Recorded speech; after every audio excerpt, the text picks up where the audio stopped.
All right, so we're going to do a DO on 5. And by the way, you've got some damage on 4. So change 4. Well, you can change it when you start. And then, if you've got damage on 4, change it. So we're going to do 5 class 2s on number 5. 5 different teeth, so they're all out there. If you damage the number 4 with one of the preps that you're doing, change number 4. Okay, so as much as possible, especially when we get to the point where we're going gingivally, we want to make sure that we're always working against an intact adjacent tooth. Okay, so let me get the typodont tightened in the right spot here. Remember, there's a flat area on the rod, so the screw's tightened there, and then nothing slips and rotates. Okay, so if I'm doing number 5 here, the way we're going to start is start with the burr somewhere around in here, and then we're going to follow the central groove about this far. We can go a little farther.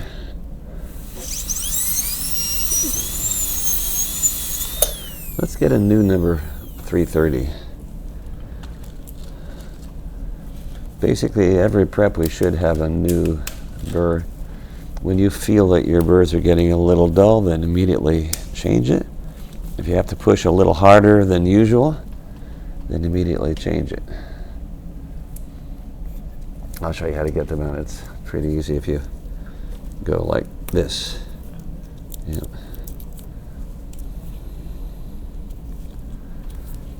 Okay, so I'm looking along the central groove, so I know exactly where I am.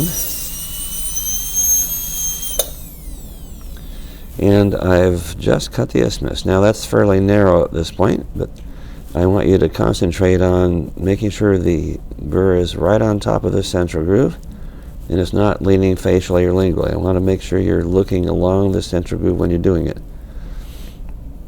Now, so I have the patient turn to the left, and I can look along the central groove from the facial view.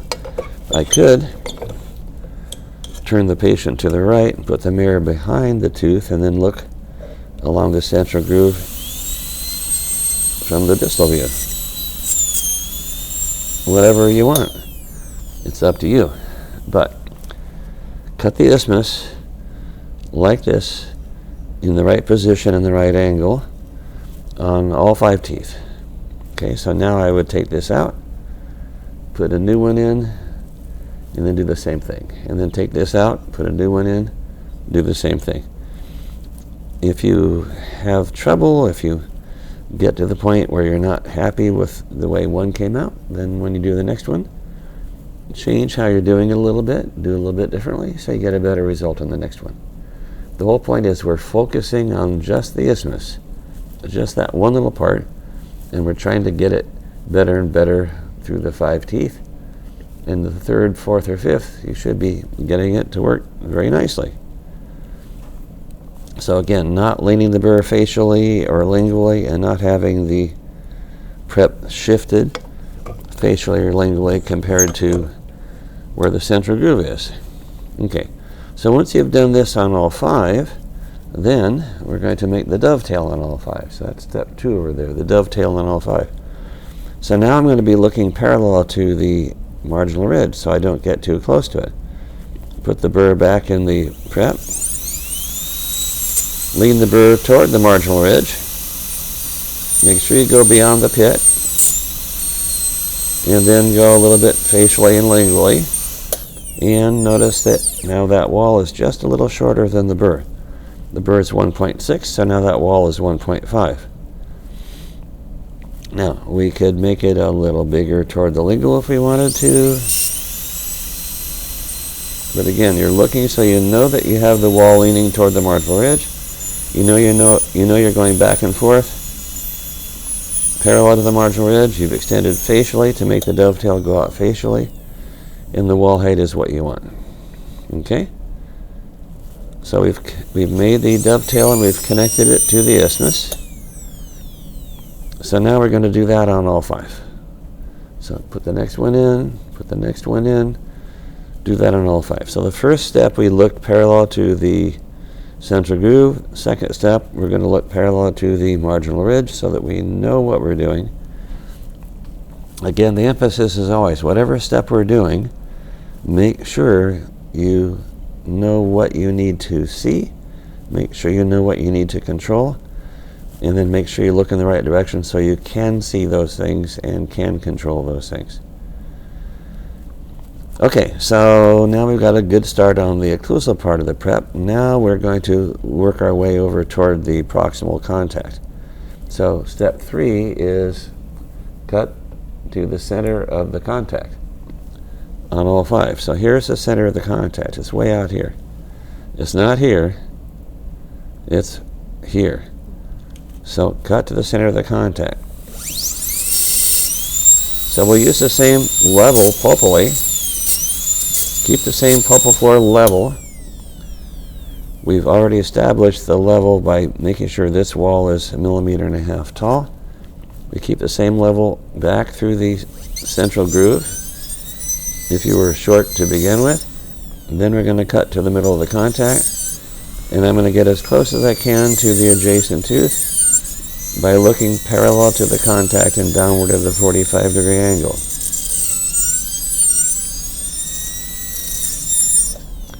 So now I'm close to the adjacent tooth and in the middle of the contact.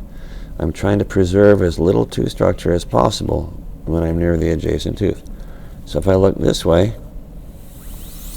I know exactly how close I am to the adjacent tooth. And we can get very close without having to worry at all. Okay?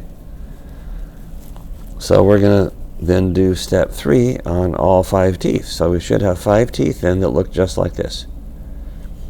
So the right pulpal floor position, so that we know how tall that wall is there, which is the shortest wall.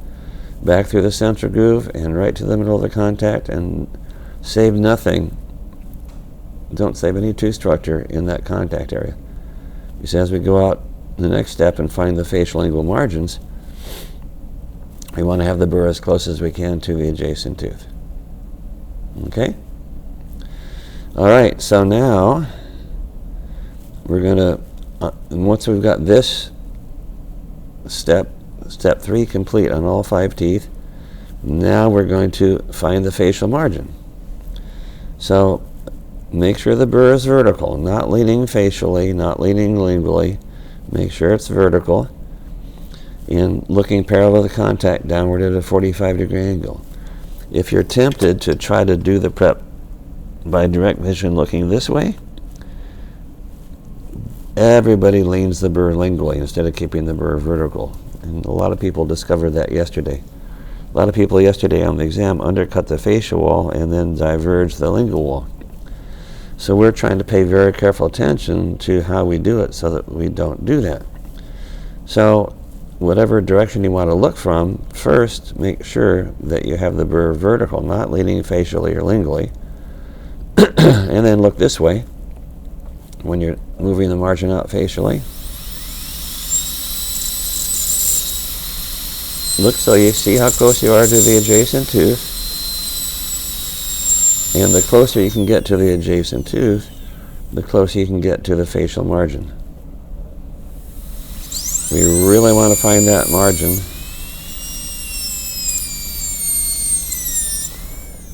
As well as we can. We want to know that when I get rid of that little hook at the end, that I'll have facial clearance. Still need to go a little farther. So this is where people start to get afraid. They start to say, I'm afraid I'll hit the adjacent tooth, and they leave the margin in the contact. And then they go gingivally, and then they get into all kinds of trouble. Again, make sure the burr is vertical. We're going to extend a little bit more facially. Okay, now I know that when I finish this margin about right here, I'll have some clearance. Now do the same thing on the lingual side. Just use the end of the burr. Look this way so you know how close you are to the adjacent tooth. And again, you're going to change tooth number 4 because there's already damage on the adjacent tooth, right? So I could put the margin right here, and I can find I have some clearance. But the reason I have clearance with this margin location is because of the damage on the adjacent tooth. So again, don't fool yourself. So keep the adjacent tooth intact and undamaged, no matter how many times you have to change it.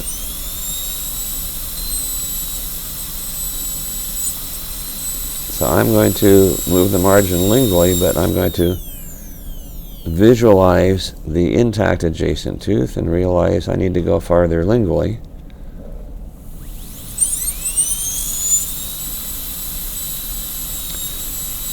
But again, I'm looking so I can see how close I am to the adjacent tooth, and then I find my margins facial-lingually by trial and error, making sure the burr is vertical all the time. Okay, so I've got a reasonable guess as to the lingual margin, maybe move a little bit more. And again, this is done at the level of, at the same level of the pulpal floor. Keep the pulpal floor at the same level. Same level here, same level here, same level to the middle of the contact, same level to the facial lingual margins. Okay, now we're going to have all 5 of these teeth looking like this before you go beyond that. Okay, so we just completed step 4. We've got the facial lingual margins. And again, we're making the margins so that we know we're going to have some clearance in these areas. Okay, facially and lingually. Now, step 5, we're going to cut from the margins inward and make a nice flat wall that's perpendicular to the surface. We're going to do amalgam preps here. Again, make sure the burr is vertical. Start from the same margin and cut straight in. And we're going to adjust that angle until it's 90 degrees. Now, it's a little bit obtuse still, so it's trial and error. We do a little bit at a time until we get just the angle that we want. So find the margin and cut inward. So I know I'm cutting straight, but I just don't know what the angle is until I check in the mirror. So I'm getting pretty close to 90. It's getting fairly flat. I'm getting pretty close to 90. So again, once I found the margin, cut inward, find the angle, get the length, and then make a smooth connection to the isthmus. Now we could do that connection on all 5 teeth later on, but I'm saying for step 5 right now, we're going to cut straight in and adjust the angle to whatever we want. And then make sure we can see that we're going to get the clearance that we want ultimately. We might be a little bit conservative as far as that facial clearance is concerned, but we'll see how it comes out later. So I've cut in on the facial side 90 degrees. Now I'm going to do the same thing on the lingual side.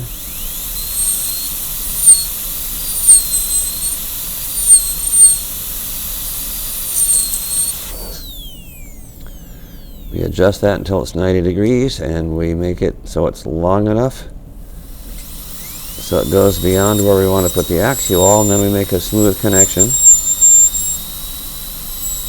into the isthmus. So the box is sort of shifted facially compared to the isthmus. In the Kilgore, that's pretty typical. So we've got a margin, we've got an angle, we have the length, and we make a smooth connection to the isthmus. Again, when we're cutting that angle inward, we always start the margin and cut straight in. We don't know the angle until we look in the mirror, so we change it a little bit at a time until we're happy with it. Okay, so now I have the occlusal outline. So that's the completion of step 5. And then, so we made the smooth connection to the isthmus as well. Then we're going to shift over to the 55 burr. Step 6 is we're going to go gingially, right? So again, all 5 teeth should look like this before we go gingially on any of them. As long as they look like that, then we can go gingially. So we take our 55 burr. Yeah, just for this illustration, let's get a new one. Let's get a new 55 burr so it's nice and sharp. When we have a nice new burr, it's very predictable what it's going to do. We know it's going to cut cleanly, and we know we don't have to push too hard. Thank you. We know we don't have to push too hard to actually get it to cut.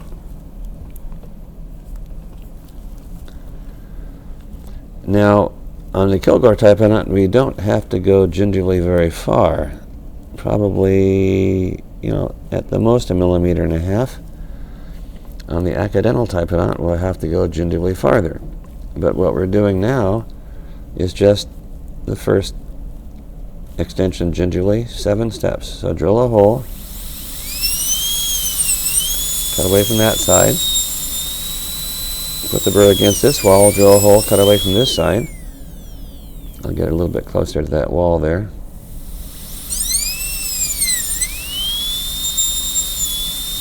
So find the corners, cut down at those corners, and cut away from each of those walls.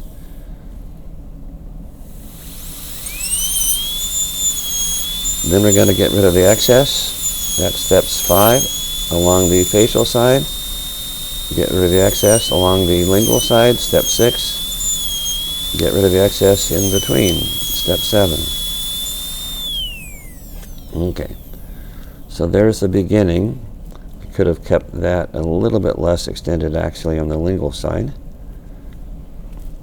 But we don't have enough gingival clearance. We've done the 7 steps, but we don't have enough gingival clearance, so we're going to do them again. Drill a hole down that wall. Drill a hole down this wall. Cut away from each of those walls. And then get rid of the excess. Facial, lingual, in between.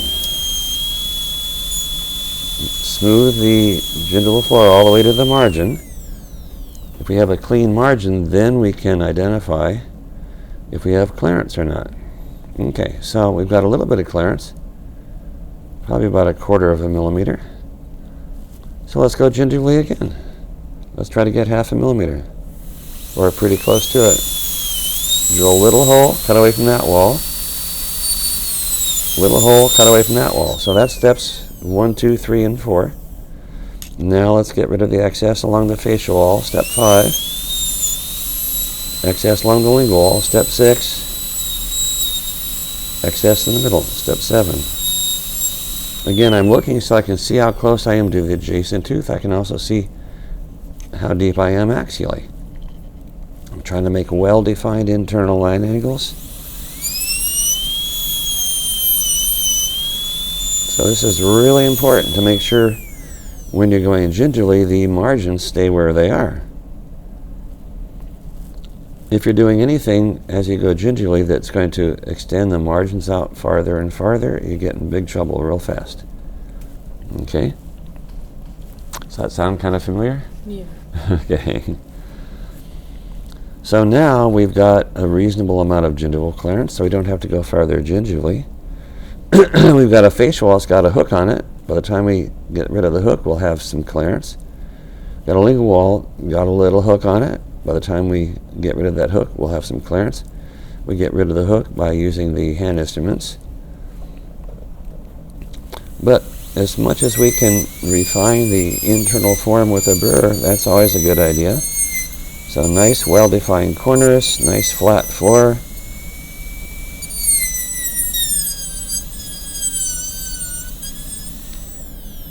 So we're trying to get everything as well defined internally as we can.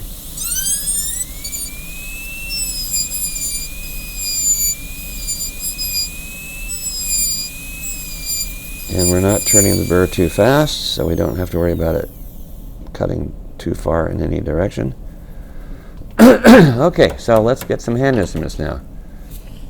So Can you open the tray? Yeah. So at this point, before we use any hand instruments, we should have all 5 teeth looking just like this. Okay? So now let's use a hoe.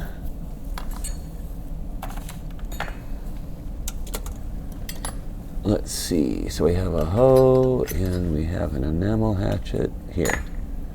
So those are the only, and then we're going to use the distal GMT. So those are the 3 instruments that we're going to be using.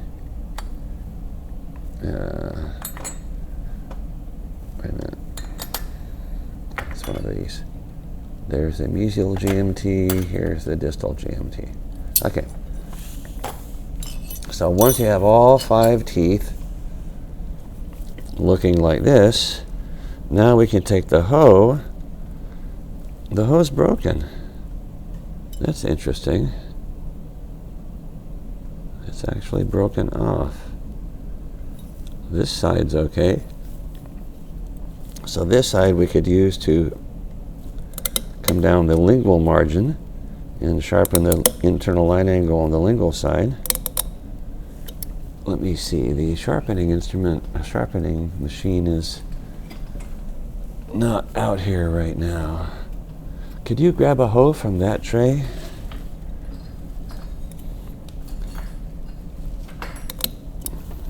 Okay, thank you. So now this side here we use against the facial wall. So down here, trim down the facial margin. I'm using the mirror when I use the hand instrument so that I know the hand instrument's perpendicular to the surface, so I know I'm cutting a 90-degree angle from the occlusal all the way to the gingival. Then I'll sharpen the internal line angle. So the better we define the internal line angle with the burr, the less work there is to do with the hand instrument. Okay, so again we have all 5 of them with the basic prep done with the burrs, and now we're going to, on all 5 of them, use the hand instruments. Okay, so I just got rid of the hooks on the facial lingual wall, so now I have a perfect 90-degree angle in each side. Nice clean wall, reasonable clearances. Now the enamel hatchet, this one's a little bit bent, isn't it? It's unusual. Anyway, this side of the enamel hatchet, the sharp edge goes against the axial wall. So now I can come down the corner with the instrument against the axial wall, and I can actually lean the instrument away from the facial wall and use the upper corner of the instrument to cut into the facial wall and create a retentive groove. Since the axial wall is in a pretty ideal place, we can make the retentive groove right at the axial wall. Now that we've sharpened the internal line angle with the other instrument, it's easy to get the retentive groove just where we want. Again, lean the instrument away from the wall. Use the upper corner of the instrument to cut into the wall. So we're only going into the facial lingual walls, not going axially at all.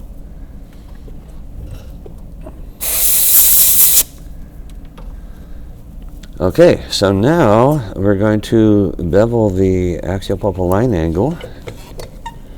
I still have a little residual from that initial cut I made, so the nice thing is that'll probably mostly disappear when I bevel the axial pulpal line angle.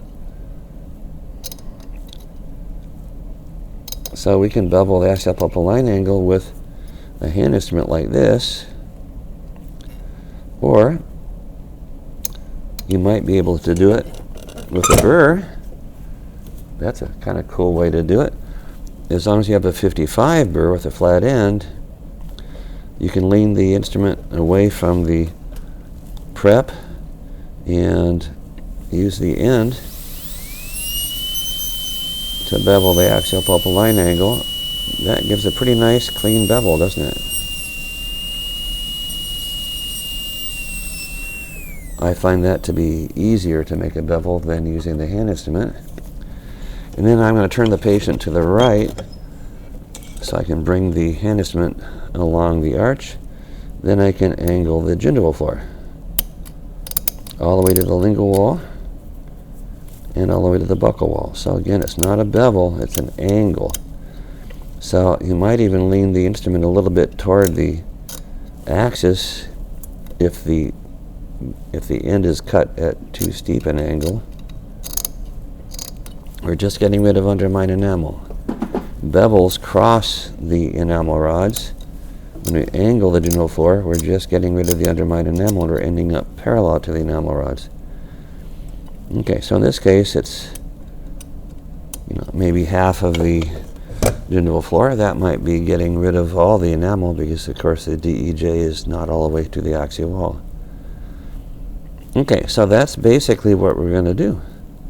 So again, when we do each step, we do the isthmus first, then we do the dovetail, then we cut to the middle of the contact on all 5, and then we find the margins facial-lingually on all 5, then we cut inward at a 90-degree angle and join the isthmus smoothly on all 5. Then we're ready to go gingivally on all 5, and make sure that the prep is such that you are ready to go gingivally on all 5. And again, we're looking parallel to the contact, downward at a 45-degree angle, and checking the vertical angulation of the burr first before we start to cut. Make sure it's not leaning facially or lingually. Then look this way when we're doing it, and we do the 7 steps at a time as we go gingivally. So I think I went gingivally, I did those 7 steps like 3 times in order to get the gingival clearance here. And then once I had that done on all of them, then I finished the preps up with the hand instrument on all of them. Okay, so that's what you're going to do. And then you'll end up with this, hopefully, with this on all 5.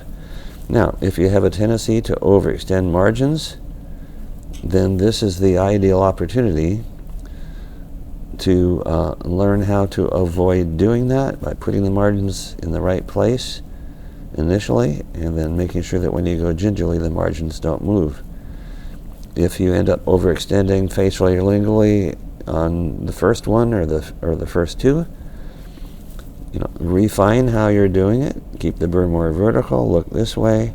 Refine how you're doing it on teeth number on the 3rd, 4th, or 5th tooth. And you'll probably be keeping track of that clearance better and better as you go along, and keeping the clearance in the right place, keeping the margin in the right place while you're doing everything after that to get the gingival clearance. Okay, so that's the basic procedure that we're going to do today. And again, by mastering each step on 5 different teeth, before you move on to the next step, you learn how to finish a step before you move on to the next step, and you learn how to make sure that as you do each step, you're doing it well because you're looking in the right direction and you're making sure that you get the right result with each step. Okay.